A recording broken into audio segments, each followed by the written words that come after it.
Hey Bible readers, I'm Tara Lee Cobble and I'm your host for the Bible Recap.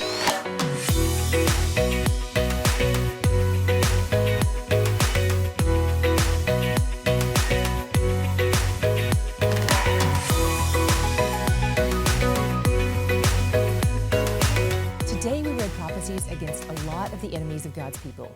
They're pagan nations who, also like God's people, have been acting wickedly. First up in chapter 25 are the Ammonites, and God's main beef with them is their schadenfreude. If you're not familiar with that weird-sounding word, it just means they find pleasure in someone else's struggles. If you really want to simplify it, schadenfreude is the reason we laugh at videos of people slipping on ice. But for the Ammonites, it was far more sinister.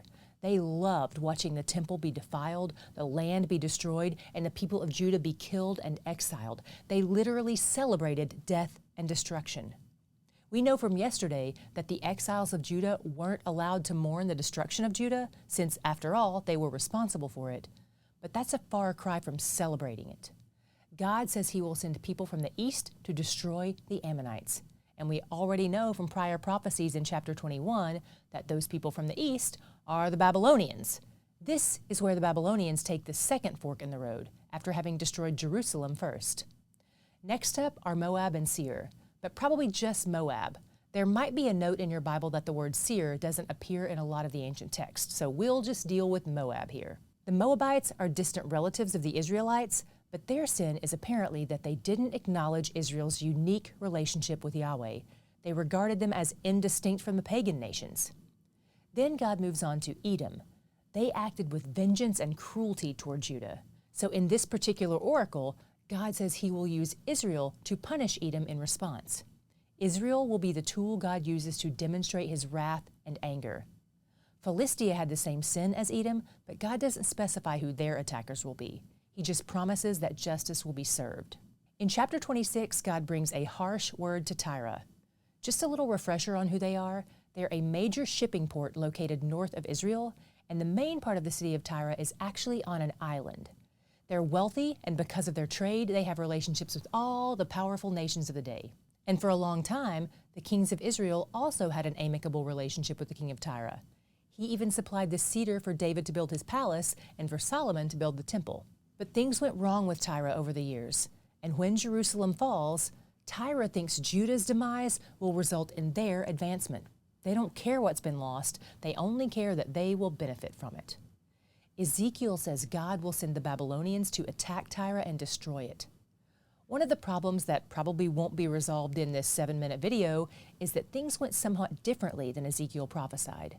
The Babylonians did lay siege to Tyre for 13 years, but it didn't completely fall until later, when it was attacked by the Greeks.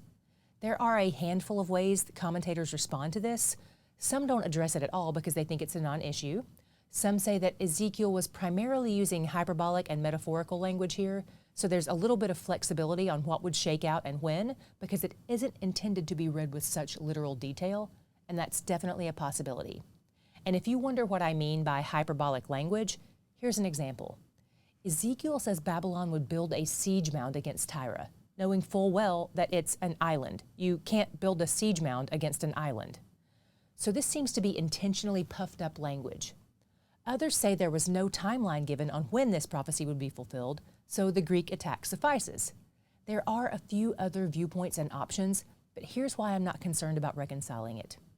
Ezekiel himself acknowledges all this later in chapter 29, verse 18, so if he's not losing sleep over it, even knowing that false prophets get the death penalty, then I'm not either. And we already know that prophecies are almost always fulfilled in ways that don't seem initially obvious. Metaphors and imagery set us up to understand it one way, but then in hindsight we say, oh, that's what that meant. It's so obvious now. So I trust that God did what he intended from the start, even if it doesn't literally happen the way it's metaphorically written. The final chapter of today's reading is a lament for Tyre, and it demonstrates at length how wealthy the city is. They're massively influential on an international scale, and that's not always a good thing. Sure, they traded clothes and silver and honey and wheat, but they also traded ivory and human beings. And even this lament records the people of Tyre as being arrogant. Today, amidst all this destruction, my God shot was his protective nature. Throughout all these prophecies, it's evident that God is against the people who are against God's people. Even after all Israel has done to betray him and break his heart, he's still committed to working justice toward their enemies. God's protective nature and his promise of justice is good news for us because it means we don't have to take things into our own hands. We can trust him to mete out justice even more precisely than we ever could, and in his perfect timing. I can lay down my weapons, even if they're just words, and I can lay down my bitterness because it says I don't trust him, and I can lay down my will knowing his is better anyway. He's my defender, and he's where the joy is. If you want to be encouraged throughout your day, not just when you're reading your Bible or watching these videos, follow us on social media. Every day, we post things from that day's content. We're at the Bible Recap everywhere, or you can find direct links in the description box. Also, as you can imagine, across all our platforms, we get tons of questions every day, and unfortunately, we're not able to get to all those. So if you're a person who has lots of questions when you read, like me, I would love to invite you to join the RECAPtains. Our lowest support tier gives you access to our official RECAPtain discussion group on Facebook. It's a deeper level of community and connectivity. We love being a part of those conversations, and I would love for you to be a part of them too.